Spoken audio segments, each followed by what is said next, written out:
Bon, on s'est toutes et tous retrouvés dans ces soirées-jeux en famille qui, parfois, tournent un peu au vinaigre, non? L'ennui qui pointe, le petit dernier qui boude parce qu'il perd. Ah oui, le classique. C'est pas toujours simple de trouver le jeu qui met tout le monde d'accord. Exactement. Et justement, en cherchant des pistes, on s'est penché dans notre article sur Ziggurat, un jeu qui semblait prometteur pour ça. Hmm. Il est présenté comme une initiation au jeu Legacy, on va y revenir, mais vraiment pensé pour les familles, même avec des enfants assez jeunes, dès 6 ou 7 ans. C'est ça.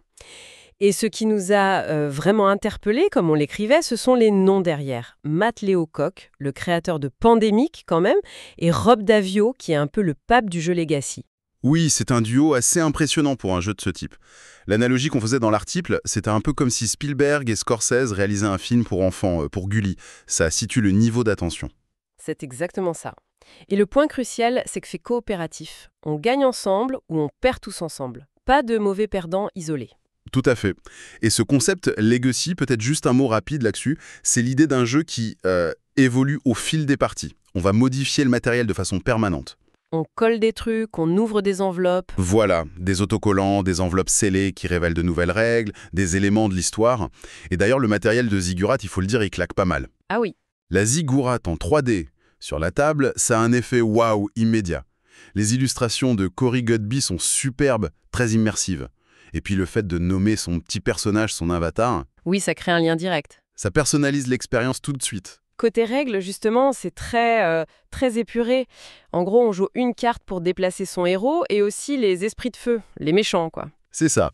Le choix est souvent binaire. Je vais à gauche ou je vais à droite. Mais ça reste un choix important pour le groupe. Et la tension, elle vient de là. Si un seul joueur se fait attraper par un esprit de feu, eh ben, c'est fini pour tout le monde. Hmm, la défaite collective. Ça change la dynamique? Complètement. Je repense à cet exemple qu'on citait dans l'article, ce jeune joueur qui était obsédé par l'idée d'avoir le sticker rapide comme l'éclair. Ah oui, prêt à prendre des risques un peu fous pour ça. Voilà, même si ça mettait un peu en danger la mission principale. C'est très parlant de la motivation. C'est un excellent exemple, oui. Et ça nous amène peut-être au cadre. La ziggoura. Ce n'est pas juste un décor, hein. Non, c'est vrai. Historiquement, bon, rapidement, une ziggoura, c'est mésopotamien. C'est une structure religieuse à degrés, un peu comme un lien entre la terre et le ciel. Différent des pyramides égyptiennes qui sont des tombeaux. Tout à fait. Et il y a ce lien possible avec le mythe de la tour de Babel. Bref, ça donne un souffle d'aventure, un côté mystérieux qui colle bien au jeu. On trouvait ça pertinent dans notre analyse. Et l'aventure, elle se déroule comment? C'est en chapitres, c'est ça? Oui, 6 chapitres en tout. Chaque partie dure entre 20 et 40 minutes, ce qui est un format assez idéal pour les enfants, ça évite qu'ils décrochent. Et à la fin de chaque chapitre, réussit le moment tant attendu. L'ouverture de l'enveloppe, le petit trésor. On découvre de nouvelles règles, de nouveaux défis, souvent via des autocollants qu'on ajoute sur le plateau ou dans le livret. Le jeu s'enrichit. Hmm. Et là, il faut vraiment insister sur un point qu'on a trouvé majeur dans notre analyse. Ce système de récompense avec les stickers. Ah oui, les titres. Les titres honorifiques, voilà, rapide comme l'éclair, ou le moins flatteur chamallow grillé si on s'est fait piéger par le feu. Oui. Et ça, pour les enfants, c'est un moteur de motivation incroyable, même si, en soi, ça n'a aucun impact sur les règles du jeu. C'est purement symbolique. Exactement. L'anecdote du joueur qui prend des risques pour un sticker le montre bien. En fait, on a constaté que ça participe moins à la stratégie qu'à la création d'une histoire commune, de souvenirs. C'est la saga de notre famille dans la ziggourate. Grand oui pour les familles. Clairement. Surtout avec des enfants dans la tranche 6-10 ans qui cherchent une expérience narrative forte et surtout coopérative. C'est une super porte d'entrée vers le monde des jeux Legacy. Le matériel est chouette, la coopération fonctionne, et ces stickers, c'est vraiment l'idée maline. Oui. Après, notre analyse soulignait aussi quelques points faibles, il faut être honnête, hein. Bien sûr. Le rapport durée de vie-prix, déjà, on parle d'environ 40 € pour quoi? 3 ou 4 heures de jeu?